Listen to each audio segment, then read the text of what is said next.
Victoria Nuland entered Choate Rosemary Hall as a day student from North Haven in the fall of 1975. Whether in the classroom or studying independently, Toria's mind was constantly active, searching, questioning, and learning. One of her teachers noted she possesses a marvelous inquisitive mind, always eager to cross new bridges. She made her mark as a scholar athlete, graduating cum laude with honors in English and history. Her French instructor, Clay Howe, noted that Toria combined an irrepressible ardor to learn and an undeniable talent for languages. A knowledgeable and dedicated coxswain, Toria earned a varsity crew leader and was captain of the girls' 1978 team. Ben Sylvester, former head of Choate's crew program, said of Toria, "She was a superb leader. I am grateful to her for almost single-handedly raising the funds for a new boat, for serving as a virtual assistant coach at the New England Championships." And he adds, "This might have been a dismal year for CRH crew. Instead, we wound up with 6 competitive crews at the New Englands and more good spirit than ever before. For this and much more, we have Toria to thank." She was also a talented weaver. Teacher Jane Guston commented, "Toria always picks what I would call an impossible task and somehow accomplishes it with skill and finesse." A scholar, linguist, confident leader, and skillful weaver who would later apply her hand to mastering the warp of complex economic and political structures. So if these attributes don't suggest a future State Department spokesperson, I'm not sure what actually does. After earning a bachelor's degree from Brown, Toria entered the Foreign Service, where she has had a long career working for both Democratic and Republican administrations. So imagine for a moment having both former Vice President Dick Cheney and current Secretary of State Hillary Clinton as your bosses in one lifetime. Challenge.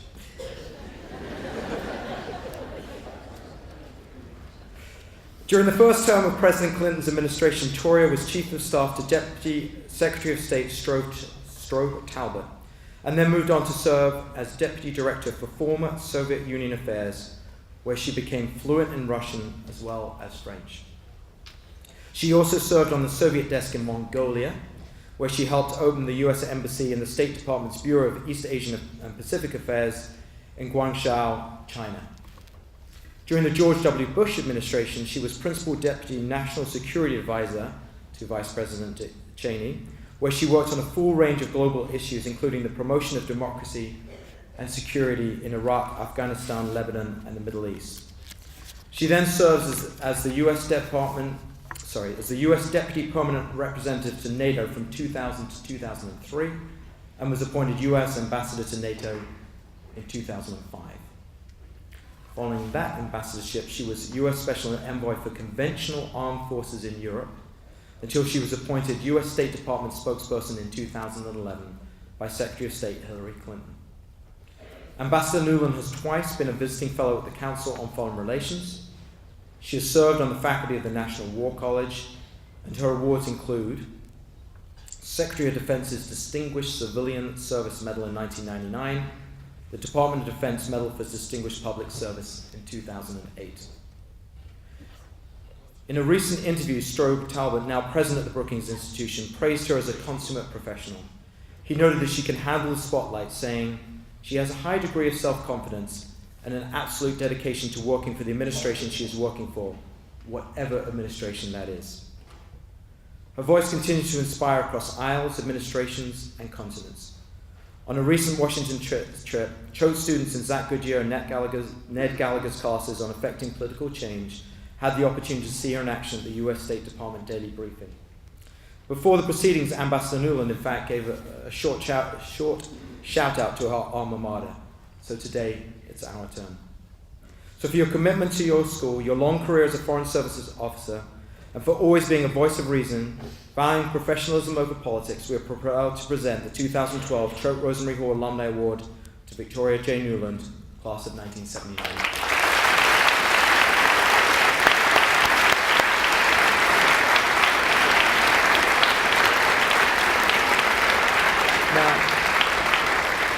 As I mentioned, we're going to hear briefly from Ambassador Nuland on a video, but we thought perhaps it might be interesting, as I said, Mr. Goodyear and Mr. Gallagher's classes did meet Ambassador Nuland, and so we thought just for a minute or two it would be worth hearing from someone that's spoken to her directly. So I'm going to ask Ben De La Rocca to come up and just speak about when he met with her back on the trip. So Ben, come on up.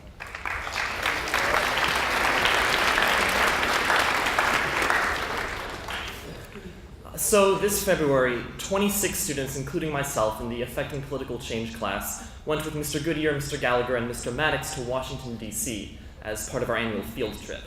The purpose of this trip was to meet with and to interview various officials involved with our government. We spoke with people in the White House, in Capitol Hill, in the State Department, and the Justice Department, and we discussed with these officials issues like the national debt, counterterrorism, and federal law enforcement. But one major highlight of our trip was our visit to the State Department, where we were welcomed by the spokesperson, Victoria Nuland, who's about to speak to us. But before she does, I wanted to take this chance to explain the importance of her position and to thank her publicly for the time and attention that she gave us during our trip. So the spokesperson's office is essentially the voice of the United States as the State Department interacts with other nations. Ms. Nuland works in close contact with Secretary of State Hillary Clinton, and she holds daily press briefings, one of which we visited, where she answers questions from the International Press Corps on any number of topics that they might want to ask her. So you can probably imagine that this role requires a vast amount of political and international knowledge, and it demands a great deal of daily preparation. Ms. Nuland told us that she prepares an average of 5 hours every day for each press briefing that afternoon. So, on behalf of the rest of my class, I just wanted to thank Ms. Nuland for giving us a really tremendous opportunity to speak directly with someone so vitally involved with international relations. So, here she is. Hello, Choate Rosemary Hall. I am so honored by this award and so miserable that I can't be with you on campus today, but I very much appreciate the opportunity to think back a little bit about my time at Choate and to share some thoughts with you today. I remember that I arrived on campus in 1975 basically because I couldn't hack it in public school.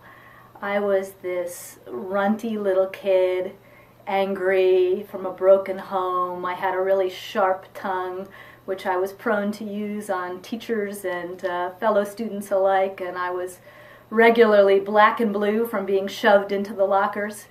And the one thing that my parents could agree on was that if they didn't get me out of there, they were probably going to find me hacked up in the parking lot in the dumpster someday. And so in the fall of 1975, I found myself on the Choate Rosemary Hall campus.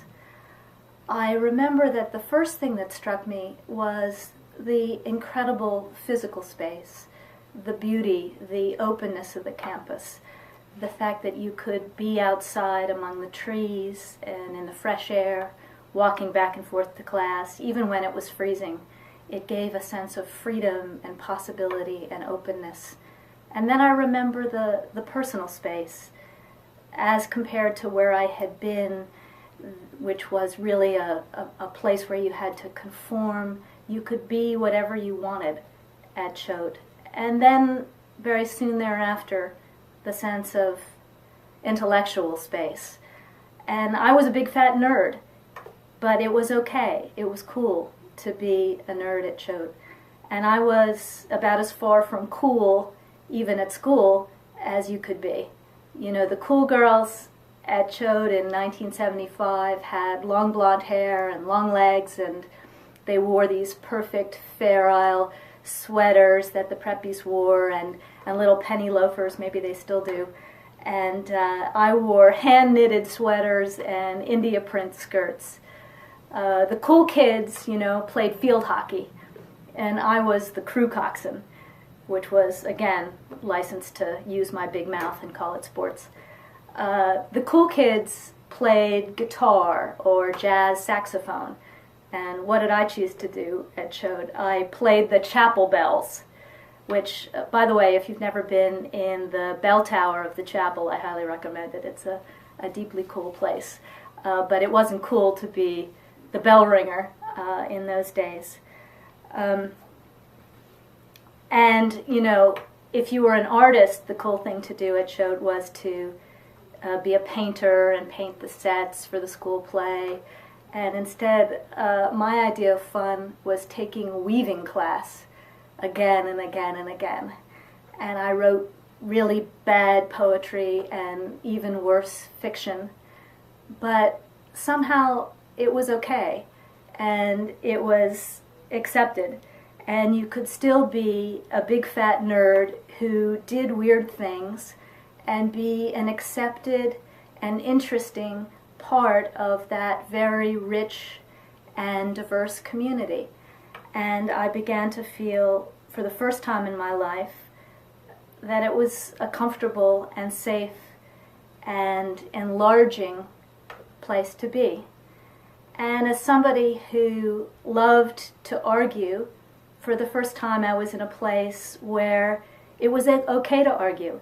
It was okay to take on teachers and take on fellow students, as long as you were respectful and as long as you made your arguments persuasively. And it was okay to challenge authority, as long as the net result of that challenging was a more constructive outcome, a better future. And that was a wonderfully liberating and exciting experience. And even more exciting than that was the fact that on the Choate Rosemary Hall campus that I remember, we were all very different, and our differences were celebrated, even if you were as bizarre and different as I was at 13, 14, and 15. It was a community that celebrated difference, that found strength in it. And even our teachers, as I recall, were really, really different as humans. There were some incredibly eccentric individuals on the campus. Faculty, I'm sure none of you is eccentric today, but what they all had in common, the faculty at Choate, was that they were absolutely passionate about what they did, whether they were teaching English or history or biology or my worst subject of all, mathematics. And that passion was conveyed to us. And as a result, it was cool to be passionate about intellectual things.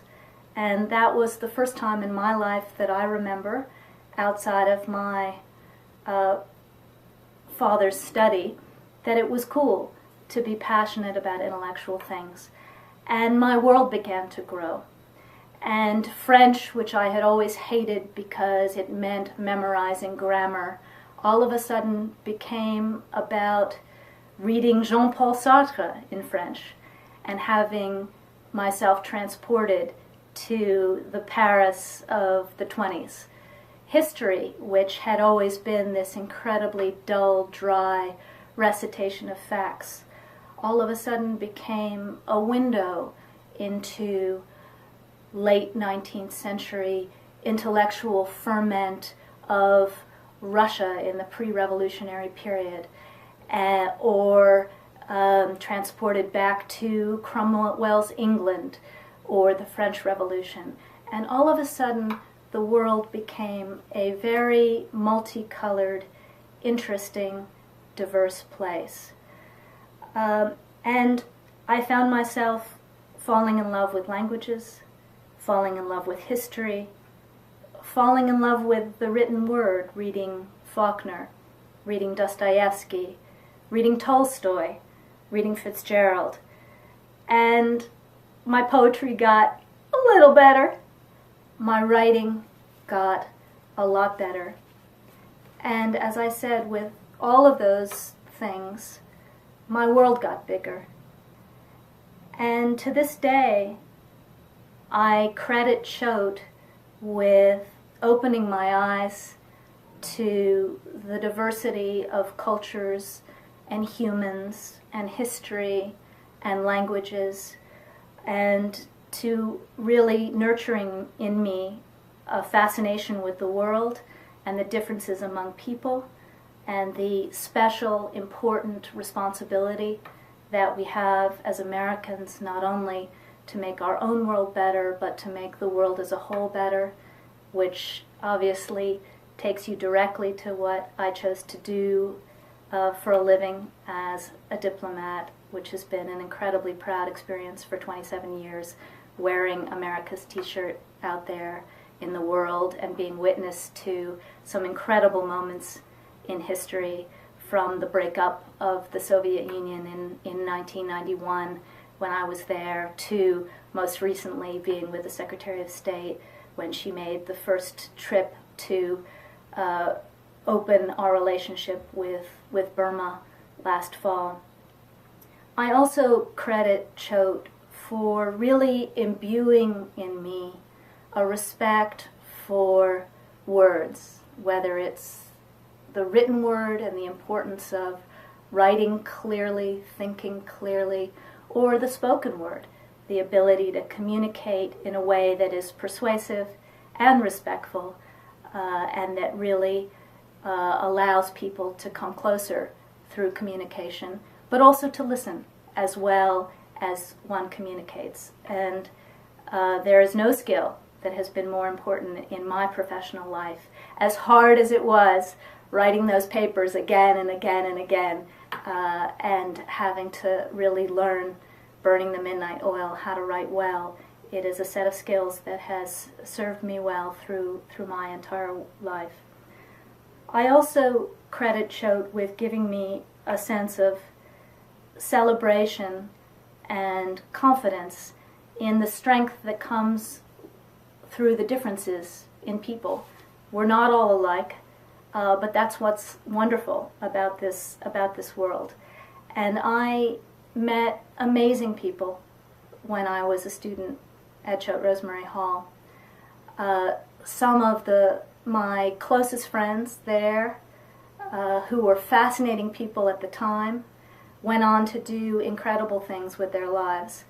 I remember staying up late at night, long after our mandatory lights out, to have crazy conversations with my friends about religion, about history, about the fate of the world, about Vietnam and current events and civil rights. And some of those people went on to do amazing things. My closest friend at Choate Rosemary Hall is now the dean of a major university. One of the girls that I was close with went on to be an award-winning actress.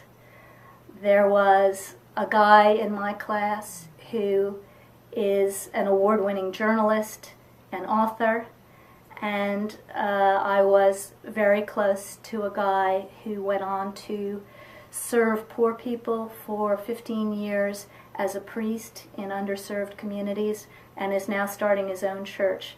So students, look around you, because not only are you an amazing and fascinating and interesting person, but who knows what the kids sitting next to you or in your dorm may do with their lives and do with the great gift that their Choate education and experience is.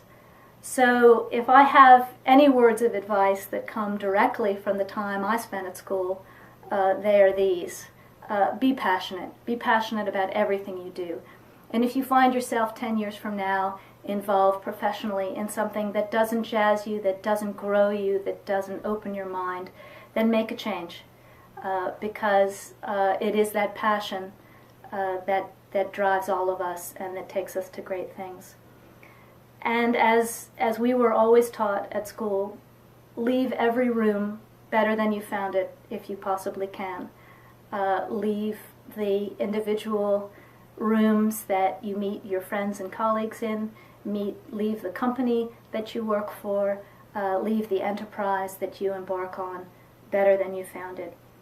And lastly, even as you are as intellectually rigorous and challenging with yourself and with your peers and with your colleagues as Choate teaches you to be, also remember to be kind, remember to be nurturing, remember to make that common spirit of community that school is all about a part of you, for the rest of your life. It really is an honor to be a proud alumni of Choate Rosemary Hall, and I wish you the best of luck in all of your endeavors as well.